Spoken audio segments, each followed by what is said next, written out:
કે મારા બાપના જેટલા વર્તા હશે એટલા અમાર પૂરા કરવાના કે મગજમાં આખી જગતનું ટેન્શન હોય પણ એ મારા પપ્પા મારા બાપ મને જોવે એટલે મારા હોમું જોવે એટલે એમના મોઢા ઉપર સ્માઈલ આવી જાય ને એવું કે દીકરા ચિંતા ના કરશો હું તમારા જોડે ઉભો છું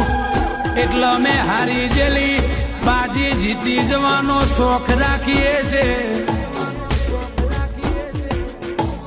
જીના બાપના શેડા મજબૂત છે એનો દીકરો વાઘ જ પાક છે એ બાપ એવા બેટા તો જેની પેઢીએ પાક એની પેઢીએ પાક ના